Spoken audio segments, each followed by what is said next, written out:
एक लड़के ने अपनी गर्लफ्रेंड की जैकेट की जिप नीचे खींची और उसे थोड़ा बाहर की ओर खींचा। लड़की हल्का सा मुस्कुराई और तुरंत लड़के का इशारा समझ गई। वे तीनों स्की करने आए थे। लड़का टिकट का पैसा बचाना चाहता था, इसलिए उसने अपनी गर्लफ्रेंड से कहा कि वह मैनेजर को फुसलाकर टिकट ले आए। लड़की पहले उसके पास गई, उससे एक सिगरेट उधार मांगी, फिर बोली कि वह अपनी दो सहेलियों के साथ घूमने आई है, लेकिन उनके पास पूरे पैसे नहीं है, क्या वह थोड़ा सहयोग कर सकता है। मैनेजर ने सुना कि 3 लड़कियां हैं, तो उसने सिर्फ 100 रुपए में 3 टिकट दे दिए। लेकिन जब एमिली अपने दोस्तों के साथ आई तो मैनेजर ने देखा कि वे दरअसल 2 लड़के हैं। तब तक तीनों शरारती बच्चे केवल कार में बैठ चुके थे। शाम को स्की रिजॉर्ट बंद होने वाला था, लेकिन वे अभी भी खेलना चाहते थे। वे किस्मत आजमाते हुए फिर मैनेजर के पास गए और एक बार और जाने की जिद की, पर मैनेजर ने मना कर दिया। तब उन्होंने धमकी दी कि अगर उन्हें नहीं जाने दिया तो वे दिन की सारी बात मालिक को बता देंगे। मजबूर होकर मैनेजर ने उन्हें फिर जाने दिया। वे फिर से केबल कार में बैठकर स्की करने लगे, लेकिन उन्हें अंदाजा नहीं था कि हादसा आने वाला है। कुछ ही देर बाद मैनेजर को मालिक ने ऑफिस बुला लिया, तो उसने चाबी दूसरे कर्मचारी को दे दी और कहा कि केबल कार पर 3 टिकट वाले लोग हैं, उनके नीचे आने के बाद ही बंद करना। थोड़ी देर बाद संयोग से 3 लोग पहाड़ से नीचे आए।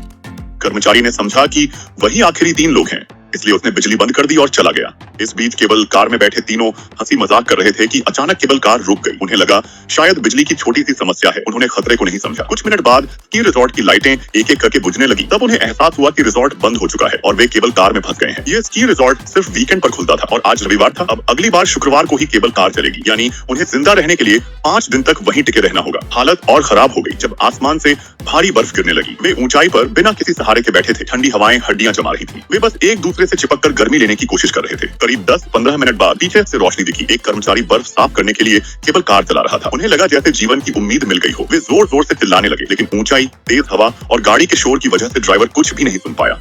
अचानक केबल कार उनके पीछे थोड़ी दूरी पर रुक गई। दरअसल एक सहकर्मी ने फोन करके उसे वापस बुला लिया था। जैसे ही उन्होंने केबल कार को पीछे जाते देखा, वे नीचे चीजें फेंकने लगे ताकि ड्राइवर का ध्यान खींच सके, लेकिन ड्राइवर पीछे देखते हुए गाड़ी चला रहा था। उसे कुछ नजर नहीं आया। उम्मीद की आखिरी किरण भी खत्म हो गई। उनके मोबाइल फोन भी चेंजिंग रूम में रह गए थे, इसलिए वे किसी से मदद नहीं मांग सकते थे। अब वे बस केबल कार में बैठे ठंड से कांपते रह गए।